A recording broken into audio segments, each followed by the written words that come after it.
Hi friends, welcome to SS queen channel. இன்றைக்கி எங்களுடைய பெட்டை பற்றி தான் பார்க்க போகிறோம். இது 2 பூனை இருக்குது. இது ஒரு பேர் லில்லி, இன்னொன்று பேர் பூசி. ரெண்டுமே மழைக்காக எங்கள் வீட்டுக்கு குட்டியில் வந்தது தான். ஆனால் இப்போ ஒரு பூனை இல்லை. புசின்றத பூனையை தூக்கிட்டு போயிட்டாங்க பக்கத்தில் ஒருத்தவங்க. அது காணோம். அதுக்கப்புறம் எங்கன்னு தெரில. இப்போ லில்லி மட்டும்தான் இருக்கா. இவங்க தான் லில்லி. ரொம்பவே ஸ்மார்ட். சொல்கிறது அப்படியே கேட்கும். இங்கே பாருங்கள், எப்படி கேரம் காயினை வச்சு இப்படி ஜாலியாக விளையாடுது பாருங்கள். உட்காரனா உட்காரும், எந்திரினா எந்திரிக்கும். பூனை மோஸ்ட்லி அதிகம் சொல்லு பேச்சு கேட்காது அப்படின்னு சொல்லுவாங்க. டாக் தான் நல்லா சொல்லு பேச்சு கேட்கும். ஆனால் எங்கள் வீட்டு லில்லியை பொறுத்த வரைக்கும் எங்கள் வீட்டில் ஒரு மெம்பர் மாதிரி ரொம்ப ஸ்மார்ட்டாக எல்லாமே நல்லாவே செய்யும். வெயிட் பண்ணுன்னு சொன்னால் ரொம்ப பொறுமையாக வெயிட் பண்ணும் உட்காந்து.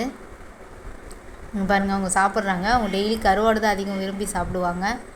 இங்கே பாருங்கள், இப்போ இப்படி தான் இருக்காங்க.